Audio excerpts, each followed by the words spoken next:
Задача взрослого человека хоть не только защитить ребенка от опасности, но и рассказать о простых мерах предосторожности. Собравшиеся богословы, представители спорта и энергетики рассказывают школьникам, как важно бережно относиться к электричеству и чему может привести даже самая безобидная шалость. Он невидим, не имеет запаха, но поражает моментально. Все это по электрическом токе. Высокое напряжение чаще всего приводит к смертельным случаям и тяжелым последствиям для здоровья. Собравшиеся богословы рассказывают школьникам, как важно с точки зрения ислама осторожно относиться ко всему, что может нанести увечья или боль нашему организму.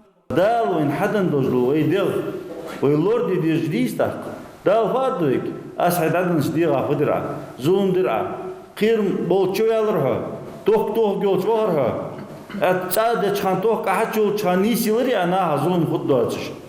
Так сдерги шок хахига что алхамдулилlah хоз хауш. Енах б шагор шан хигар хой б ниср хахал дохкш.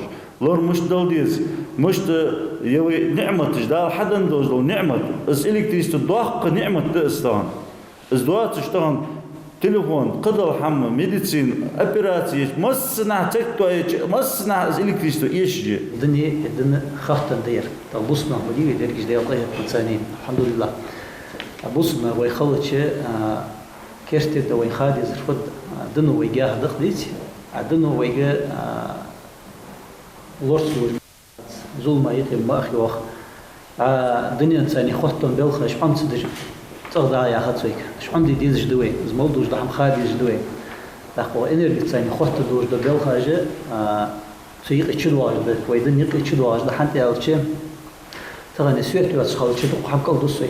Энергетики приводят несколько правил, которые могут спасти жизнь. Важно не подходить близко к трансформаторным подстанциям, не трогать руками провода, не разбивать изоляторы и лампы уличного освещения. А самое главное – не приближаться к объектам, на которых есть знак «Осторожно, высокое напряжение».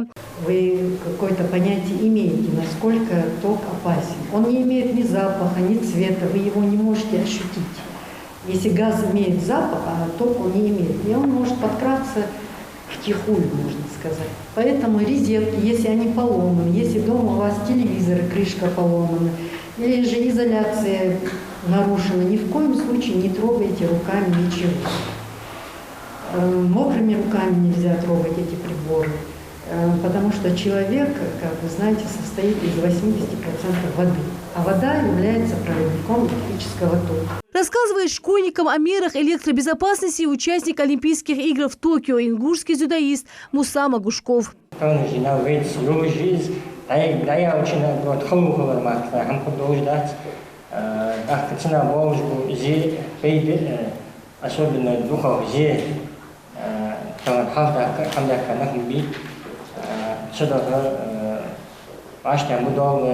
хотя бы основу первой азы владыха, тогда важно можете делать хамаждеш, цена дал пойти иман тоже хайфуловый маслан. Самое главное на таких уроках – осознание детьми того, что необдуманные поступки или просто интерес и любопытство может привести к тяжелым последствиям. Я поняла, что даже в исламе нам говорят оберегаться от электричества, что нужно оберегать себя и своих знакомых, друзей, родственников. Узнала очень много всего об электрическом токе. Я знала достаточно много, но сегодня мне рассказали о том, как правильно нужно себя вести, о том, какие случаи были у людей, которые к нам пришли, и насколько сильно опасен электрический ток. Уроки электробезопасности в школах проводят в рамках социально-образовательного проекта Россети Северный Кавказ «Братство светлых». Инициатива в первую очередь направлена на безопасное обращение с электричеством и сокращение травматизма среди детей. Бывают случаи, что вот у нас в республиках были случаи, что они залезают, им интересно, то в прятки играют, там дверь откроют, залезут, сломают замок, залезают. И вот мы им объясняем, что может случиться вдруг, если они это сделают. И это дает свои плоды. Конечно же, на этих уроках очень много вопросов задают. Им это интересно, детям, как это происходит, что. И даже является желание, что в будущем они могут тоже стать энергетиками.